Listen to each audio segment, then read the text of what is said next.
Today's episode is sponsored by Dynasty Athletic Performance and NC Football Connections.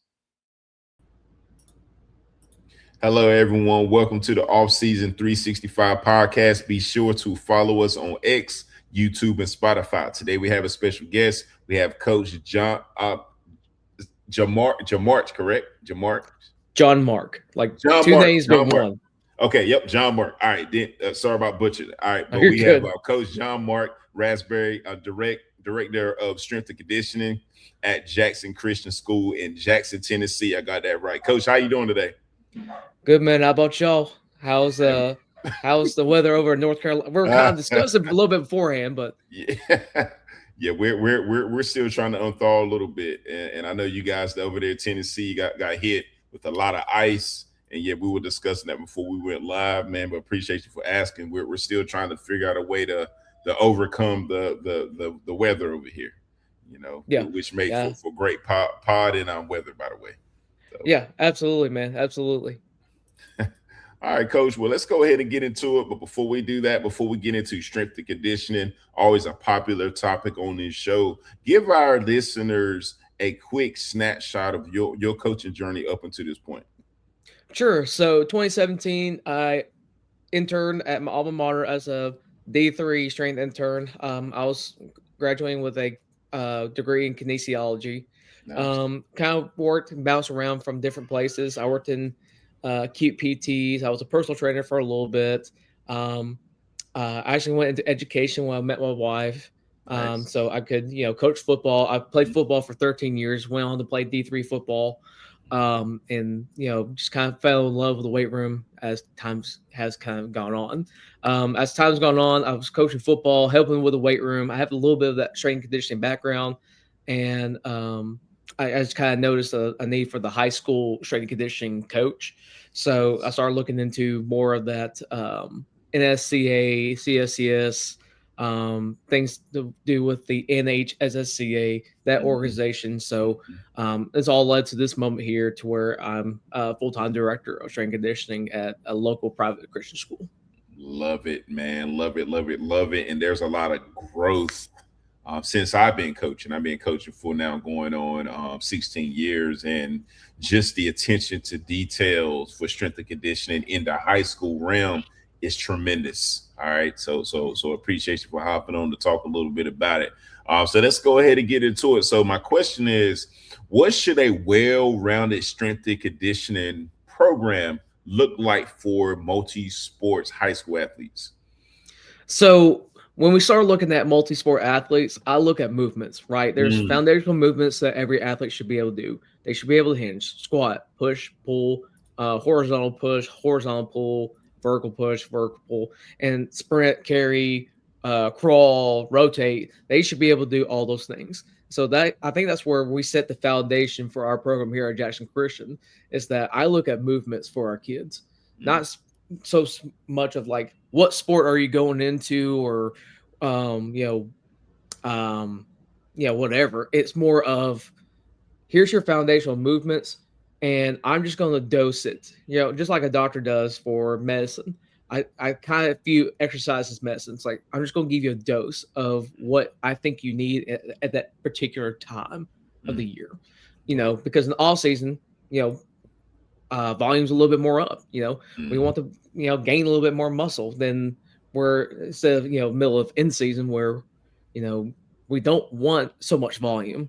We want high intensity, but we don't want so much of volume during that part of the year. So it's awesome to kind of look at it, from a broad view, like a bird's eye view, say, okay, this is where our program's at. Here's where it needs to go. Here's some tweaks. It's awesome, man. It's awesome to be able to do it. And that brings me to my next talking point about in season versus out of season. So how do you manage in season versus out of season training across multiple sports without overtraining athletes? Sure. And, when we look at all season athletes, I look at reinforcing good movement patterns. So we'll slow down movements, right? We'll do holds for a very long time. We'll do lowerings for a very long time. That 3, 4, 5. It's called triphasic training. Love it.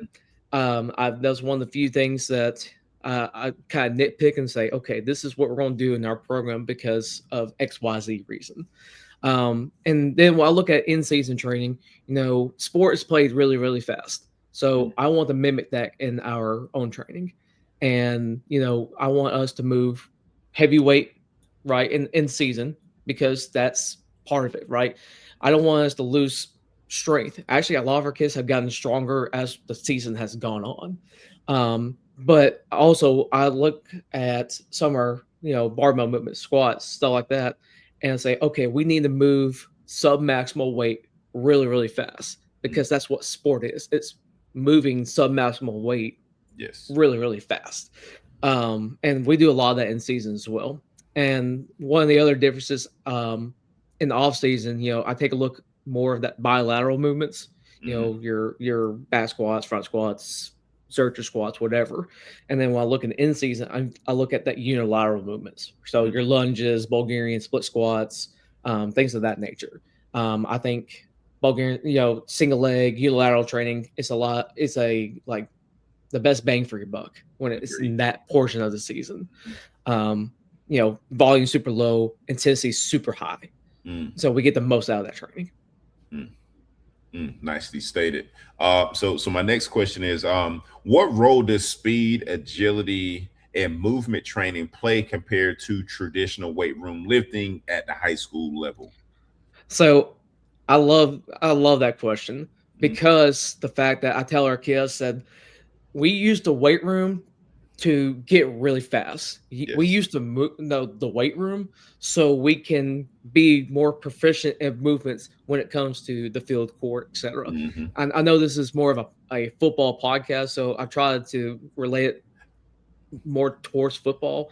But when we start looking at like planting, cutting, that 90-degree turns, 5 yards out, stuff like that, I look at like side lunges, say, okay, Mm, you need to be able to absorb force or to have that impact of force in the side lunge so you can make that cut mm, out on a 5 yard out. Um, I know there's rarely any times that we see like kids hit top speeds in game, but also too, I think sprinting is one of the best plyometrics that we yes. have in our toolbox at the current moment.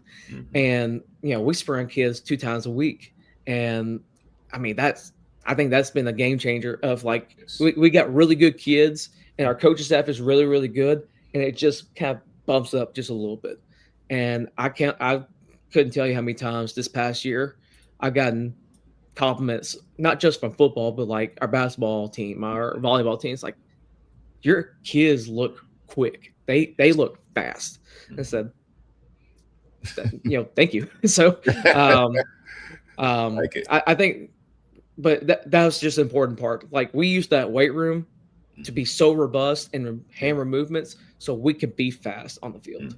Mm, mm.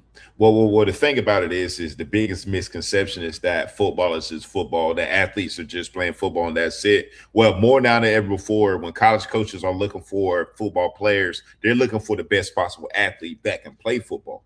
Okay, Mhm, it's not just playing football anymore. So they want to mhm, see, how explosive they are, how for example, track and field, right? I love track and field. They want to know, mhm, hey, how far can he jump, coach? That what does that long jump mark look like? What does that triple mhm, jump look like? What does the high jump look like? Right. Not just sprinting, right? So no matter how you slice it, coaches are always looking for the best possible athlete, which is part of the reason why no matter where I'm at, I'm always going to ask the kids to play as many sports as possible. Because let me, for mhm, example, Drake May, hey, he was a hooper too, right? And mhm. Nick Yep. Saban was at the basketball game watching him play basketball, so um, football, we talk it a lot here, but when it comes to strength and conditioning, as you know, man, you have a lot of athletes, man, and they have to be ready to roll regardless of their discipline. Oh yeah, and I pride myself almost of being like a data driven program because we look at things like broad jumps and we look at vertical jump and say, okay, from what does your average look like? What is the best that you've done? What is your monthly average? Mm, And even with sprinting, and then we do the same thing with velocity based training. We look at how fast that we move the barbell under certain movements, like, mm. and that's my little kiddo. Oh, you fine? Uh, like, okay. on velocity based strength. We look at this zone to this zone so we can look at power. We Mm, look at this for strength speed. We look at this for speed strength. We look at this for absolute strength. Um, and I pride myself because one, it gives me feedback about where our kids at specific moments throughout the year. And I think we're in a time and age now that technology is so available to us that there's no room for really guessing about where our kids are at.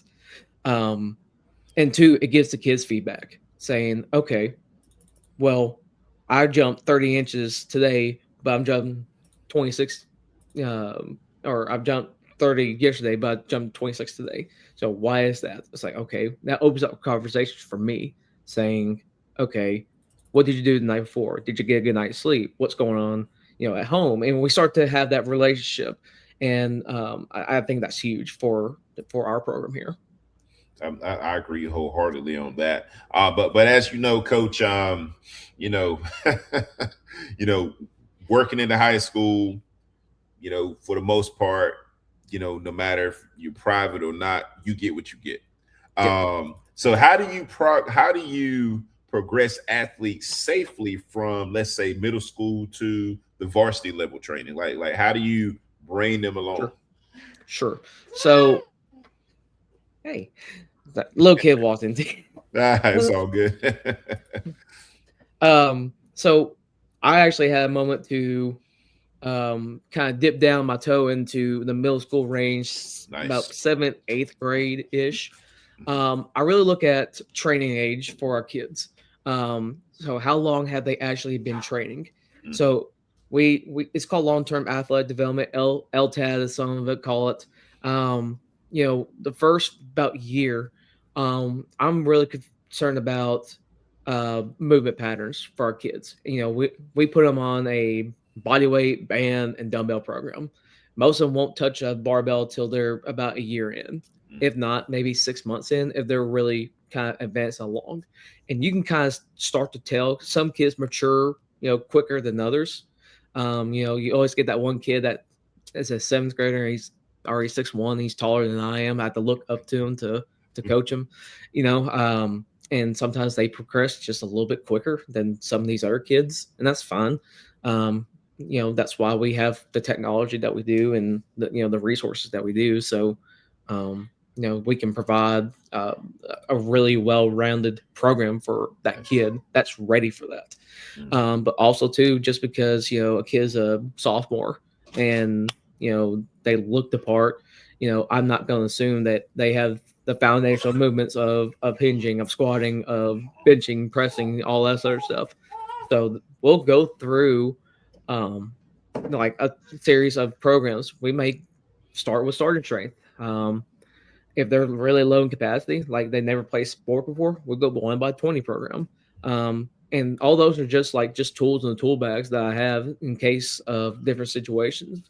I don't like the term sport specific, but I do like athlete specific, mm. to where I can tailor towards at least a little bit of where they're at.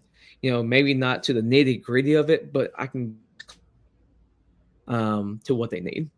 Mm. Nicely stated, Coach. I appreciate it. But we all know sometimes, kids come into a weight room, they want to play around, right? I mean, at the end of the Mhm. day, you're still dealing with teenagers, right? We all been Sure. there before. So, how do you teach accountability and work ethic through your strength and conditioning program? So this is where I think the data program kind of works. It's because it's individualistic. It's athlete dependent. It's not me barking orders at them. I'll guide them, right? I have my standards. You're going to pick up this weight room. It's going to look a certain way. The barbell needs to be on this side. I'm very kind of strict on like it Mm, needs to look a certain way. There doesn't need to be weights on the machines. There doesn't need to be weights on the floor. Kettlebells go over, all that sort of stuff. But when we start looking at, accountability and saying, okay, one of the things that I preach is, are you trying or you're not? Okay. mm, Because when I start looking at that data, right, let's just say a kid's average vertical height is um, 29 inches or 30 inches. Let's make it even 30 inches. And he comes up today and it's like 19. It's like, bro, did you even try? Did you even try? Did you even show up to that? And then we start kind of, that's kind of how I kind of have that. I was like a duality of like good cop, bad cop. I guess is the Right, best way I right, could put it. I'm right. like, dude, what's going on? Like, it sounds like I'm getting on them. And he's like, Coach, I didn't sleep good last night. I got Mhm. a test. I'm stressed. I didn't eat this morning.